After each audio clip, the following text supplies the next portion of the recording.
perfect. Look at the Old Testament. It could not perfect the Hebrews, the Jewish people, or any nation that, because there were others that were proselytes, but it could not perfect. You had men and women at times that would open the floodgates and allow the Spirit to flow to some degree more through their lives.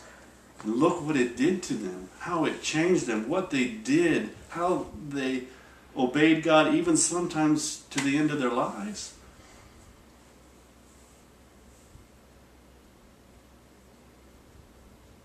But the law was never intended to do it. It could not do that. It could not perfect you. And that's what I guess I refer back to, we can't perfect ourselves through the flesh either. If the law cannot do it, how much more can your flesh not do it? Your lower nature, he's calling it here. But God, by sending his own Son in a body similar to that of our lower nature, and as a sacrifice for sin, passed sentence upon sin through his body, so that the requirement of the law might be fully met in us who do not live by the standard set by our lower nature, but by the standard set by the Spirit. You see, there is a standard, isn't there? It's the standard set by the Spirit, not the standard set by our lower nature, by our flesh. How many of us do pretty well when we compare ourselves to somebody else? We always pick the somebody else, don't we? Yeah, it's never somebody else's pick. It's always our choice in who we compare ourselves to. And we can make ourselves look pretty good. Yeah, if you go pick a homeless person off the street, I guess you would look pretty good. Might be hasn't had a bath in a month, or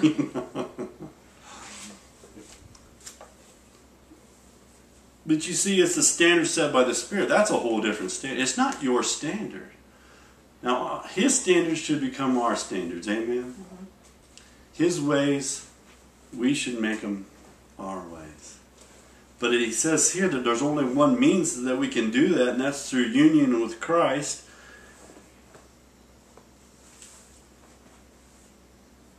And through the power of the Spirit. So he says there's two different standards. What standard are you going to live by? What standard are you going to live by, Sam? You see, we have to make the choice, don't we? But the workings of it, that's all up to the Spirit of God, how we get there. How much you yield to the union, to your union with Christ, how much you yield, you'll just crank open the floodgates or blow up the dam. I think it's better just to blow the dam up. Mm-hmm. And just let him have free reign, free flow.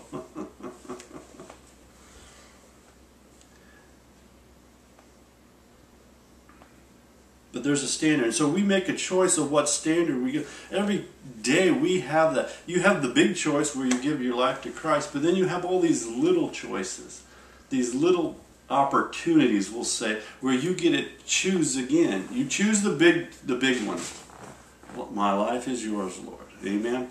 And then you get presented with all these little choices, and we're going back to thoughts, because how do you steer the big ship? It's by the rudder. In this case, it's by the thoughts that are implanted into the mind. Amen. So you get to make all these choices.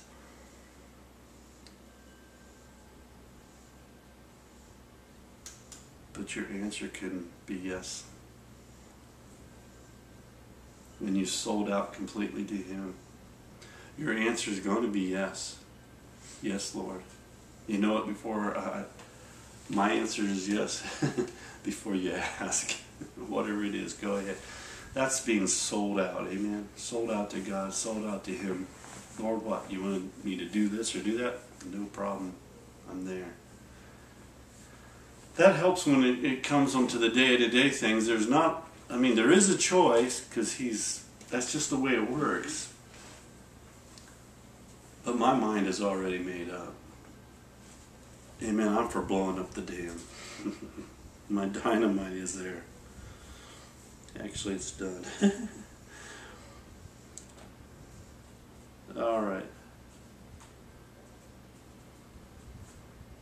So you have a choice. There is a standard set. The world sets a standard. Your flesh will set a standard, but God's standard, different standard. But it's beautiful and it's wonderful because His standard brings freedom. All other standards bring you into slavery. If you live by the standard of the flesh, it brings you into slavery. If you live by the standard of the world brings you into slavery. If you live by the standard that the devil puts out for you, he's going to bring you into slavery.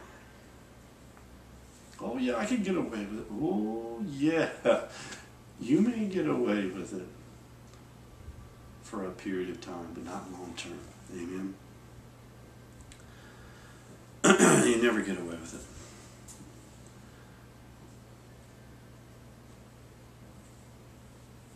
So the Spirit has a standard. It says we can live by the standard. It says, for people who live by the standard set by the lower nature are usually thinking things suggested by the lower nature. That's again making that choice.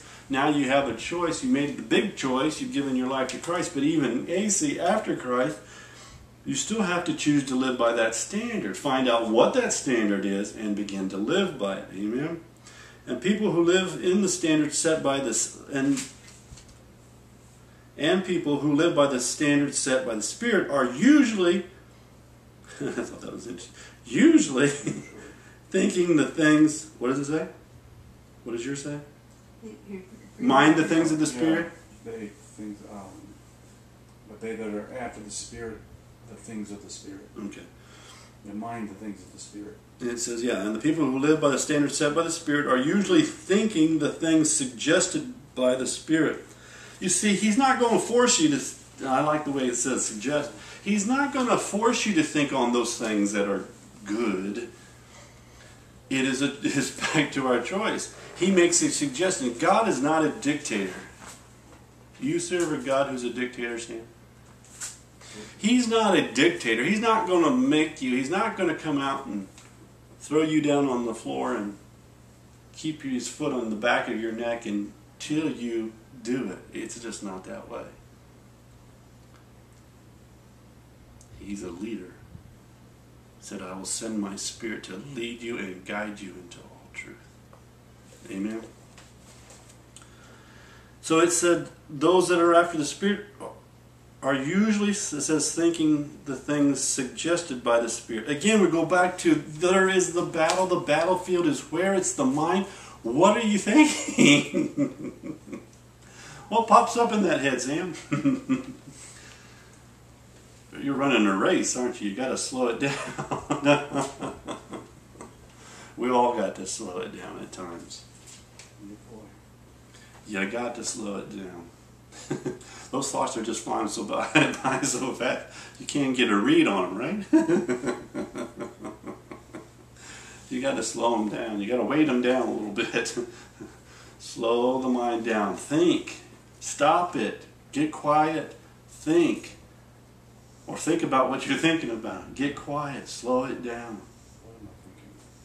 Pardon me? I said, what am I thinking? Yeah, what am I thinking about? What is it doing? What effect is it having on me? If I'm wearing out my dad's floor, it might need to slow my mind down. I've got grooves in my hardwood floor, right? No. Yeah, she says I do it too. Yeah, I have to be careful I don't get caught up in and run the race that wasn't set before me too.